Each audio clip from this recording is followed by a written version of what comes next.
अस्सलामुअलैकुम वरहमतुल्लाहि वबरकातुहू। प्यारे इस्लामी भाइयों और बहनों, उम्मीद करती हूँ आप सब खैर आफियत से होंगे। अल्लाह तबारक व तआला आपको और मुझे साथ रखे, आबाद रखे।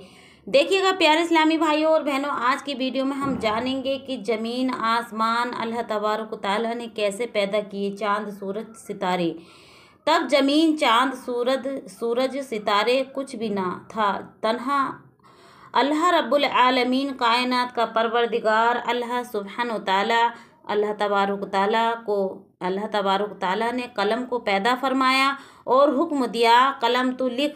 ये हुक्म सुनते ही कलम अर्ज करने लगा, ए मेरे रब्बुल आलमीन, मैं क्या लिखूं। अल्लाह रब्बुल आलमीन ने फरमाया, तू अर्श पर कलमाए तैयबा लिख। अल्लाह तबारक ताला का हुक्म पाकर 400 साल तक ला इलाहा इल्लल्लाह लिखता रहा। जब 400 साल गुजर गए तब अल्लाह रब्बुल आलमीन ने कलम से पूछा, ए कलम तूने क्या लिखा। कलम ने अर्ज किया, ए अल्लाह सुब्हान ताला, मैंने बस इतना ही लिखा, ला इलाहा इल्लल्लाह।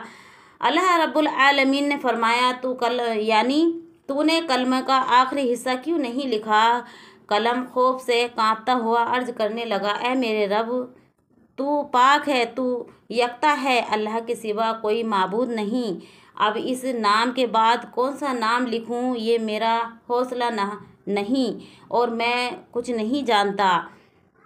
तो अल्लाह तबारक ताला ने इरशाद फरमाया, तुझको मालूम नहीं, तू रब्बुल आलमीन है। कलम ने फरमाया, तू रब्बुल आलमीन है, ए कलम, तू जो है कलमाए तैयबा के बाद मेरे ख़ास दोस्त, मेरे महबूब हज़रत मोहम्मद मुस्तफ़ा सल्लल्लाहु अलैहि वसल्लम का नाम नाम लिख, ला इलाहा इल्लल्लाह मुहम्मदुर रसूलुल्लाह। ये सुनते ही कलमा कलमा जो है कई 100 साल तक ये नाम लिखता रहा। फिर अल्लाह रब्बुल आलमीन ने अर्श मुअल्ला पर अजीम शान स्तंभ पैदा फरमाया और उन्हें उन सतूनों ज़मीन आसमान के अंदर गाड़ दिया।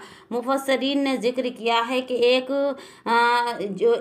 खंबा से दूसरे खंबे का फासला 700 साल की मुसाफत के बराबर है। फिर अल्लाह तबारक ताला ने अर्श पैदा फरमाया और उस अर्श को उठाने के लिए कुछ लम्हों में 4 फरिश्ते पैदा फरमाए और उनसे फरमाया, ए मेरे फरिश्तों, तुम अर्श को उठाओ। ये हुक्म सुनते ही चारों फरिश्ते अर्श उठाने को तैयार हुए, लेकिन वो उसे ना उठा सके। तब अल्लाह सुब्हान ताला ने फरिश्तों को एक दुआ सिखाई, सुब्हानल्लाहि वला इलाहा इल्लल्लाहु वल्लाहु अकबर।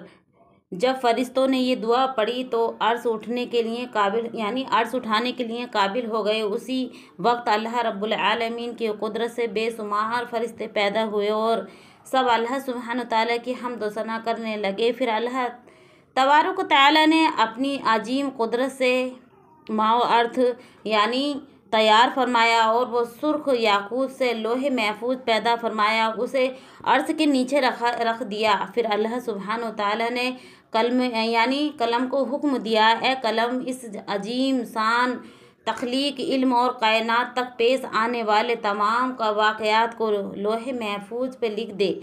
अल्लाह तबारक ताला के हुक्म पाकर कलम ने बिस्मिल्लाहिर्रहमानिर्रहीम लिखा, आगाज़ किया। अल्लाह सुब्हान ताला ही इस कायनात का यकता मालिक है। अल्लाह सुब्हान ताला के सिवा कोई माबूद नहीं, यकता है, वो बेमिसाल है। फिर अल्लाह रब्बुल आलमीन ने कलम को दोबारा हुक्म दिया, ए कलम, आदम अलैहिस्सलाम से लेकर 12 लाख 1,24,000 अम्बिया तक के तमाम हालात लोहे महफूज में दर्ज कर।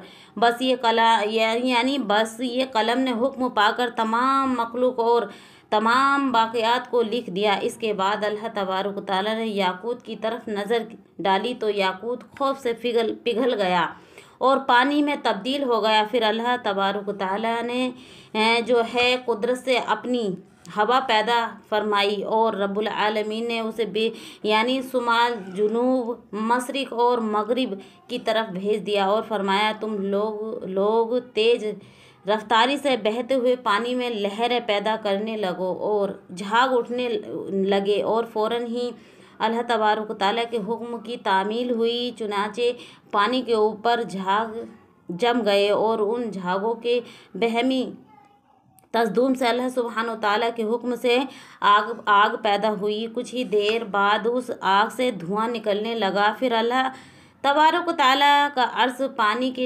यानी बीच में कायम हुआ। अल्लाह रब्बुल आलमीन ने उस धुएं को 7 हिस्सों में तकसीम किया।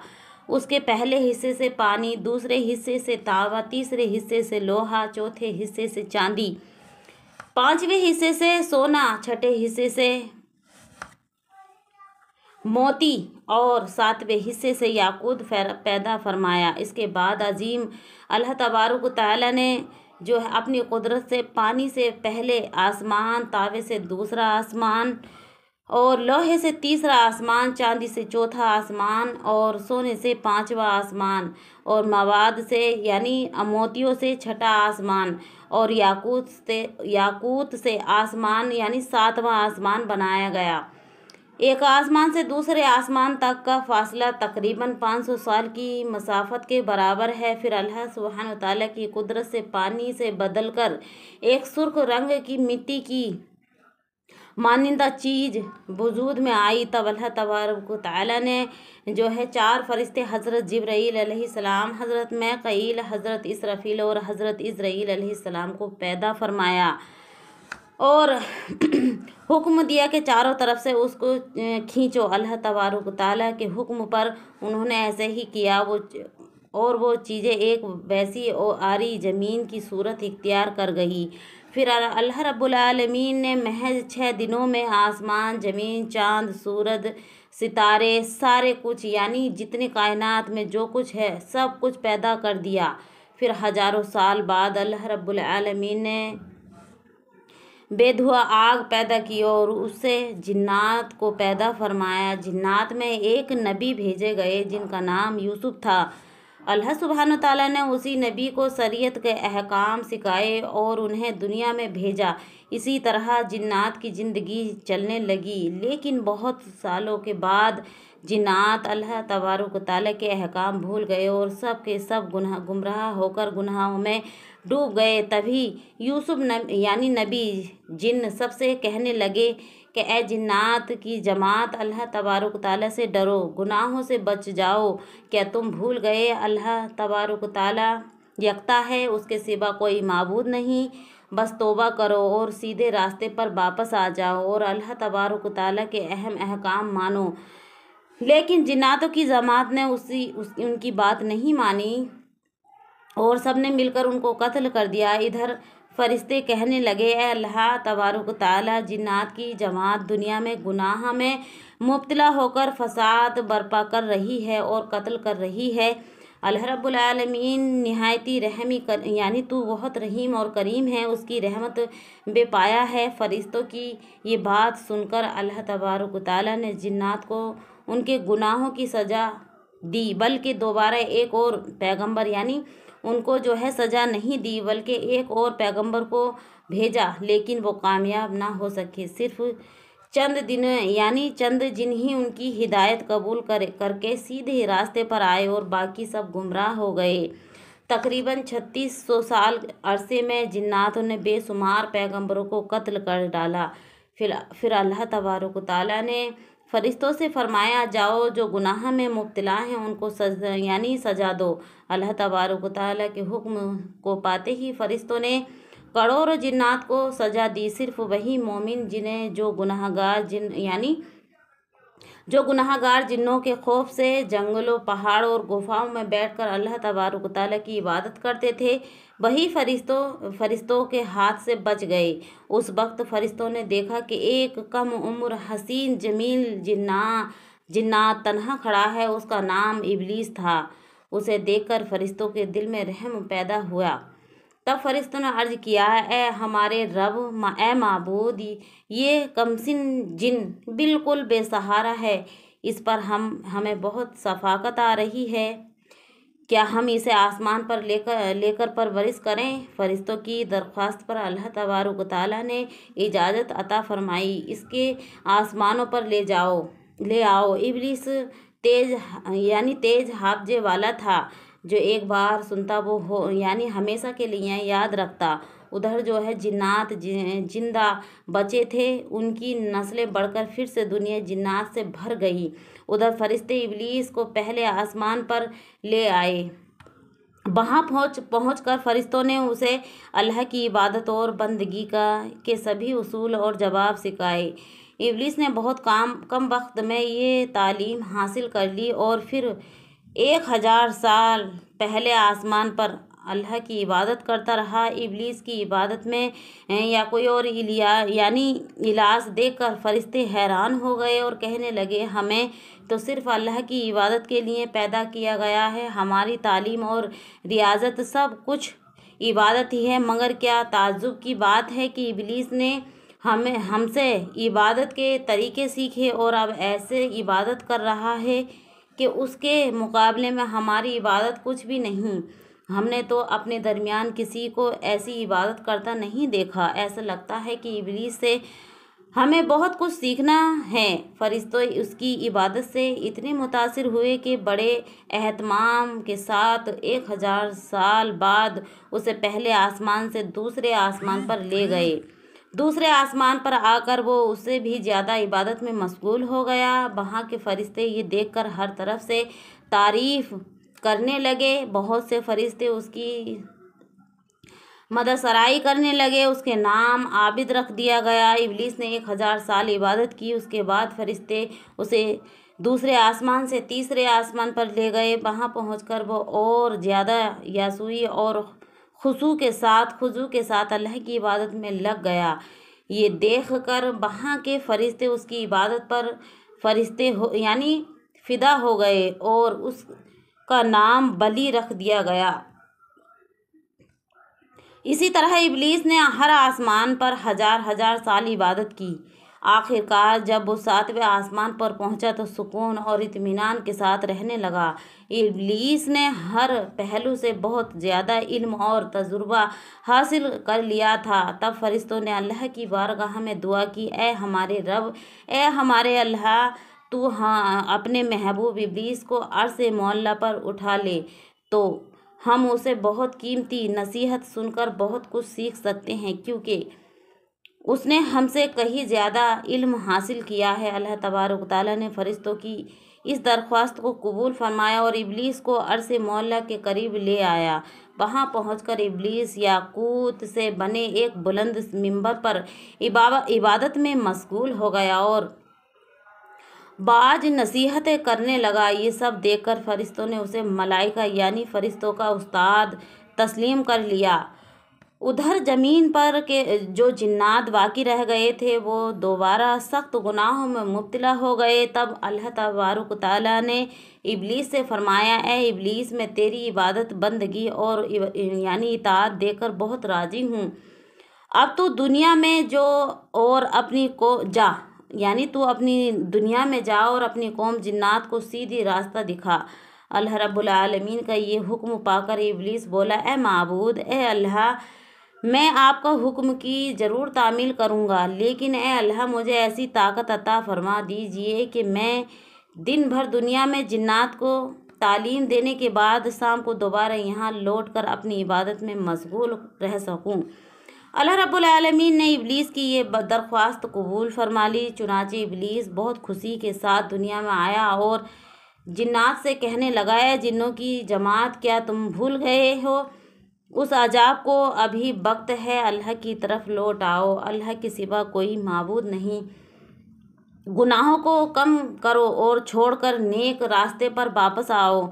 इस तरह वो जिन्नों को बहुत दिनों तक हिदायत करता रहा, लेकिन लगातार जद्दोजहद और सख्त मेहनत के बावजूद थोड़े से जिन्नों के सिवा तकरीबन सभी इब्लीस की मुखालिफत करने में लगे हुए थे और शदीद गुनाहों में मुब्तला हो गए थे। तब अल्लाह रब्बुल आलमीन ने इब्लीस से फरमाया, ए इब्लीस, मैं तेरी इबादत बंदगी और इताअत देखकर बहुत राज़ी हूँ। अब तू दुनिया में जा और अपनी कौम जिन्नातों को सीधा रास्ता दिखा। अल्लाह रब्बुल आलमीन ने इब्लीस की ये दरख्वास्त कबूल फरमा ली और जिन्नात को हलाक करने के लिए बेशुमार फरिश्तों को दुनिया में भेजा। उन फरिश्तों के साथ इब्लीस भी था। बस फरिश्तों और इब्लीस के आने के बाद दुनिया के सभी गुनाहगार जिन एक एक करके मर गए। दुनिया का काम पूरा करने के बाद इब्लीस फिर एक सुई के साथ अल्लाह की इबादत में मशगूल हो गया। अल्लाह तबारक ताला का हुजूर इब्लीस के कितनी ही सजदे थे, किसी किसी के लिए उनके बेशुमार मुमकिन नहीं हैं। आसमान ज़मीन और अर्श मौला के करीब कोई ऐसी जगह नहीं थी जहां इब्लीस ने बेशुमार सजदे ना किए हों। फिर इब्लीस ने अल्लाह रब्बुल आलमीन से दुआ की, ए मेरे रब, ए मेरे अल्लाह, तेरा फजल व करम बेपाया है। करम में मैं एक निहायती अदना दर्जे से हूँ और मैं निहायती एक अदना दर्जे से इज्जत और सर्फ का आला मर्तबा तक पहुँच गया हूँ। तेरे फजलो करम से मैं तेरे कुर्ब हासिल कर सका। अब मेरे रब, मेरा दिल की सदीद ख्वाहिश है कि अगर तू मुझे अपनी मुक़द्दस लोहे महफूज का दीदार करा दे तो मेरी ज़िंदगी बाबरकत और कामयाब हो जाए। मेहरबानी फरमा कर मेरी ये आरजू अल्लाह तबारक ताला कबूल फरमा ले। अल्लाह ताला ने इब्लीस की ये दुआ कबूल फरमाई और फरिश्ते मुकर्रब मलाइका को हुक्म दिया, ए मलाइका, इब्लीस को ले जाओ और लोहे महफूज के करीब कर दें। चुनाचे मलाइका फरिश्तों ने ये हुक्म पाते ही इब्लीस को ले जाकर लोहे महफूज के करीब कर दिया। इब्लीस अल्लाह की इस अजीम व शान मखलूक लोहे महफूज को देखने लगा और दुआ करने लगा। अचानक उसकी नज़र एक जगह पड़ी जहाँ लिखा था, अल्लाह एक बंदा 6 लाख साल तक अल्लाह की इबादत करेगा, लेकिन अल्लाह के एक हुक्म ना मानने के सबब जन्नत से निकाल दिया जाएगा और वो बाद में आसमान और ज़मीन में मलूनी अल्लाह की जो है नाफरमानी करेगा और वो सजावार होगा, नाम से जाना जाएगा, मलऊन नाम से जाना जाएगा। ये देखकर इब्लीस जारो कतार रोने लगा और सजदे में गिर पड़ा। मुफस्सिरीन का कौल है कि मुताबिक इब्लीस ने ये सजदे 600 साल तक किए। 600 साल बाद जब उसने सर उठाया तो देखा कि उसकी सजदा की जगह पर लिखा हुआ है, लानतुल्लाह इब्लीस, इब्लीस पर अल्लाह की लानत हो। ये देखकर इब्लीस ने अल्लाह से दुआ की, ए मेरे रब, ये इब्लीस कौन है? मैं इसे अच्छी तरह समझाना चाहूँगा। इसके जवाब में अल्लाह तबारक ताला ने फरमाया, बहुत जल्द तुम इसे देखोगे। ये सुनकर इब्लीस वहीं खड़ा रहा और हज़ारों साल यही पढ़ता रहा, लानतुल्लाह इब्लीस, इब्लीस पर अल्लाह की लानत हो। ये जिक्र करना ज़रूरी है कि उस वक्त इब्लीस इस नाम से मशहूर नहीं हुआ था। इसके बाद अल्लाह रब्बुल आलमीन ने इब्लीस से फरमाया, ए इब्लीस, बता, वो बंदा जो मेरी बेइनायती पाने के बावजूद मेरे हुक्म की नाफरमानी करे, उसकी क्या सज़ा होनी चाहिए? जवाब में इब्लीस ने कहा, ए मेरे रब, ए अल्लाह, ए रब्बुल आलमीन, ऐसा नाशुक्र शख्स पर सख्त सज़ा और लानत नाजिल होनी चाहिए। तब अल्लाह रब्बुल आलमीन ने फरमाया, ये तुम्हारी ये बात एक तख्ती पर लिख कर अपने पास रख लो, बाद में ये काम आ सकती है। इस बाकी के कुछ दिन बाद एक दिन अचानक इब्लीस ने अपने दिल में सोचना शुरू किया, अब फरिश्तों की दुनिया और जिन्नात की दुनिया में कोई ऐसा फरिश्ता या जिन बाकी नहीं रहा जिसने मुझसे ज़्यादा इल्म हासिल किया हो। अब तो फरिश्ते पर भी मेरा असर बेमिसाल है, मेरा असर सुर्ख रूह है और अब इसके मुकाबला नहीं है, कोई बाकी नहीं मेरा मुकाबले करने वाला। मेरे ख्याल है कि रब्बुल आलमीन कायनात की तदबीर और इंतज़ाम की जिम्मेदारी सिर्फ मुझे ही दे सकता है। इस वाक़ये के कुछ दिन बाद अल्लाह तबारक ताला के एक गिरोह फरिश्ते लोहे महफूज पर एक तहरीर देखते हैं जिसमें लिखा होता है, जल्द एक शख्स को पर अल्लाह तबारक ताला की लानत नाजिल होगी। ये तकरीर देखकर सारे फरिश्ते कहने लगे, और जाने वो बदनसीब कौन है जिस पर ये बदकिस्मती नाजिल होगी। सब फरिश्ते फिक्रमंद और परेशान होकर रोते रोते अपने उस्ताद इब्लीस ने उन्हें देखकर कहा, क्या बात है, तुम सब क्यों रो रहे हो? तब फरिश्तों ने कहा है उस्ताद, लोहे महफूज में लिखा है कि एक शख्स पर अल्लाह तबारक व तआला की लानत होगी। इस सोच और खौफ की वजह से हम रो रहे हैं। उस्ताद, आप हमारे लिए दुआ करें कि अल्लाह तबारक व तआला अल्लाह की लानत से हम बच सके। इब्लीस ने ये सब सुनकर मुस्कुरा दिया और अल्लाह तबारक व तआला के दरबार में दुआ की, ए मेरे रब, ए मेहरबान अल्लाह, तू इन फरिश्तों में किसी पर भी लानत ना फरमा। अल्लाह रब्बुल आलमीन ने फ़ौरन इब्लीस की ये दुआ कबूल फरमा ली।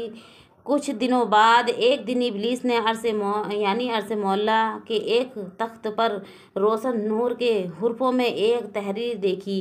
वहाँ उस पर लिखा था, अल्लाह तबारक व तआला की पनाह मांगता हूँ उस मरदूद शैतान से। ये तहरीर देखकर इब्लीस सख्त हैरान हुआ और अल्लाह से पूछने लगा, ए मेरे रब, कौन बदबख्त शैतान है जिसने बचने के लिए तेरी पनाह मांगने का हुक्म लिख गया है।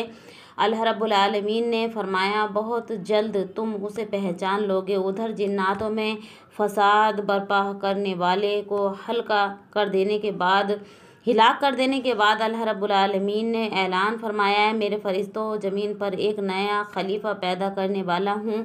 ऐलान सुनकर तमाम फरिश्ते अल्लाह तबारक व तआला के अर्ज़ करने लगे, है हमारे रब मेहरबान अल्लाह, क्या ऐसा कौन सा नुमाइंदा अल्लाह तबारक व तआला तू बंदा पैदा करेगा जो ज़मीन में फिर से फितने, फसाद और खून रेजी करेंगे जैसे पहले हुआ था। हालांकि हम तो तेरी तस्बीह और हम्द व सना बयान करते हैं। उस वक्त रब्बुल आलमीन ने फरमाया, बेशक मैं जानता हूँ जो तुम नहीं जानते। फिर अल्लाह रब्बुल आलमीन ने हज़रत जिब्राईल अलैहिस्सलाम को हुक्म दिया, जिब्राईल जाओ और ज़मीन की सतह से एक मुट्ठी मिट्टी ले आओ। हज़रत जिब्राईल अलैहिस्सलाम ये हुक्म पाकर फ़ौरन ज़मीन पर उतरे जहाँ आज काबा मुअज़्ज़मा मौजूद है। वहीं सबसे पहला एक मुट्ठी मिट्टी लेना चाहिए, लेकिन ज़मीन बोल उठी, ए जिब्राईल, मुझसे मिट्टी मत लो। इस मिट्टी से अल्लाह रब्बुल आलमीन जो खलीफा पैदा करेगा उनकी औलाद निहायत गुनाहगार सजाकार की मुस्तहिक होगी। मैं बेबस ज़मीन हूँ, अल्लाह के अजाब को सह नहीं सकती और अल्लाह अजाब करेगा तो मैं उसको बर्दाश्त नहीं करूँगी। ये सुनकर हज़रत जिब्राईल अलैहिस्सलाम ने मिट्टी नहीं ली और वापस लौट आए। फिर दीगर हज़रात मैकाईल अलैहिस्सलाम, हज़रत इसराफील और सब फरिश्तों को मिट्टी लाने के लिए भेजा गया, लेकिन वो सब के सब इसी तरह बिना मिट्टी लिए वापस आखिरकार चले गए। आखिरकार अल्लाह तबारक व तआला ने हज़रत इज़राईल अलैहिस्सलाम से फरमाया, ए इज़राईल, तुम ज़मीन से एक मुट्ठी मिट्टी ले आओ। अल्लाह तबारक व तआला का ये हुक्म पाकर हज़रत इज़राईल अलैहिस्सलाम फ़ौरन ज़मीन पर उतरे। फिर ज़मीन ने पहले की तरह अल्लाह की कसम देकर मिट्टी लेने से मना किया। तब हज़रत इज़राईल अलैहिस्सलाम ने कहा, ए ज़मीन, जिसे अल्लाह की कसम तो तू दे रही है, मैं उसी अजीम अल्लाह के हुक्म से आया हूँ। मैं उस अल्लाह तबारक व तआला की हुक्म की नाफरमानी नहीं कर सकता, लिहाजा मैं ज़रूर एक मुट्ठी मिट्टी लेकर ही जाऊँगा। ये कहकर हज़रत इज़राईल अलैहिस्सलाम एक मुट्ठी मिट्टी उठाकर वापस चले गए और अल्लाह तबारक व तआला की हुजूर में अर्ज़ किया, अल्लाह, आप सब कुछ जानने वाला है, तू सारे जहानों का परवरदिगार है। मैंने आपके हुक्म बजा लाया। तब अल्लाह रब्बुल आलमीन ने फरमाया, इज़राईल, इसी मिट्टी से ज़मीन पर एक खलीफा पैदा करूँगा और उसकी जान कब्ज़ करने की जिम्मेदारी तुझे दी जाएगी और तुझे दूंगा। हज़रत इज़राईल अलैहिस्सलाम ने अर्ज़ किया, है मेरे रब, ए अजीम अल्लाह तबारक व तआला, आपने ये जिम्मेदारी मुझे दी तो आपके बंदे मुझे दुश्मन समझेंगे। तब अल्लाह रब्बुल आलमीन ने फरमाया, ए इज़राईल, हर बंदे के मरने से पहले एक जरिया पैदा कर दिया जाएगा जिसकी वजह से कोई तुझे दुश्मन ना समझेगा। फिर अल्लाह के हुक्म से फरिश्तों ने उस एक मिट्टी को इस तरह ताइफ और मक्के मुकर्रमा के दरमियान रख दिया। फिर अल्लाह की रहमतों की बारिश उस पर नाजिल हुई। 2 साल तक वो मिट्टी बारिश से भीग कर कीचड़ बनी। 6 साल खुश मिट्टी में बदल गई, खुश्क मिट्टी में बदल गई। और फिर 8वें साल हज़रत आदम अलैहिस्सलाम की शक्ल तख्लीक की गई।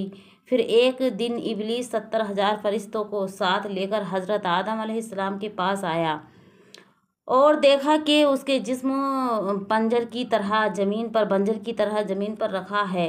उस वक्त इब्लीस ने उन्हें हिकारत की निगाहों से देखा। फिर किसी और दिन फरिश्तों ने इब्लीस से कहा, अल्लाह रब्बुल आलमीन इस मिट्टी से अपने नुमाइंदा बंदे पैदा करेगा।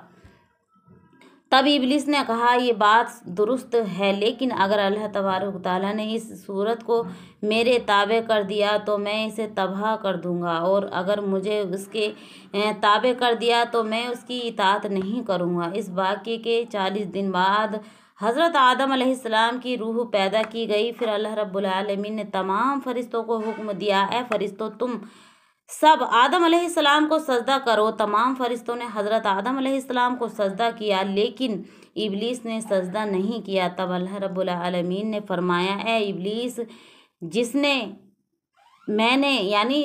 मैंने अपने दोनों हाथों से पैदा किया, उसे सजदा करने से तुझे किस चीज़ ने रोक दिया?